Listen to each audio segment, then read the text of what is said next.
This is pulled from the Maryland Commercial Driver's License Manual, section 2.6.1, stopping distances. This pretty much reads the same in every commercial driver's license manual that I've come across.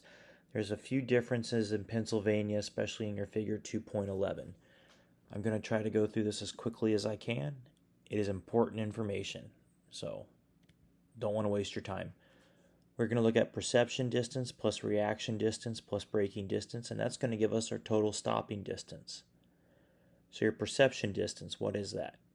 All of these distances for the reaction are going to be an ideal situation. So no rain, moisture, clear sky, clear road, no ice or anything like that. So here goes.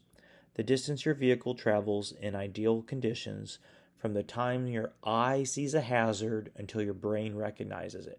So you're driving down the road, you see a hazard. From the time you recognize that hazard, how far is your car gone, basically? That's it. It's different for every person, but within reason. I believe they give you 1 3/4 seconds recognition time while you're driving. And it can be affected by your visibility. So is there a bend in the road? Is something obstructing it? Is there another car in front of you slightly blocking your view? Okay. Reaction distance, same thing. The distance you continue to travel in ideal conditions before you physically hit the brakes in response to a hazard you've seen ahead. So you're driving along, the perception is, I see the hazard. This part is my brain telling me, hey, pull your foot off the gas and apply the brake. Right up until you apply the brake, that's your reaction distance. They give you about 1 second for this in this commercial driver's license manual. Then finally we have the braking distance. That's going to be different from the size of your vehicle to how much weight you're carrying. Smaller cars can have better braking distance or shorter braking distances than large trucks pulling tons of cargo. You add them all together, you get stopping distances. Figure 2.11. We'll get into this more in another video. You can see the different shades of the boxes here. You add them all together, it'll give you your total stopping distances. Pushing down a little further, the effect of your speed on stopping distances basically gets into when you double your speed,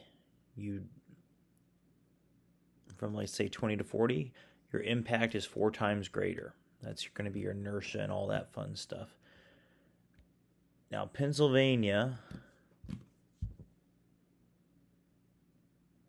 had something specific in theirs, but I'm going to go ahead and read you what Maryland wrote.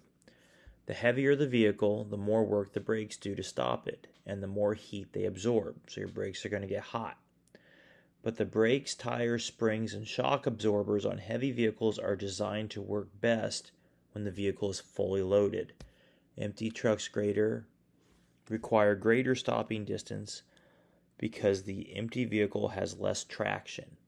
In Pennsylvania, they made a specific note in theirs that buses do not apply. It's because they are heavy vehicles, they have air brakes, but they also, from what I was told, they're over designed to stop quick, unlike your tractor trailer units. I just went ahead and pulled up Pennsylvania's commercial driver's license manual. They call it publication 223. Your figure 2.11 is going to be different because they didn't figure in perception time, just reaction distance and braking distance. However, they do give such a substantial amount of braking distance. I don't know if that's because it's a more mountainous area or whatnot. But this is what I was telling you about with the effect of vehicle weight on stopping distances. I've already read this to you, but they put a special note here. This is not usually the case with buses.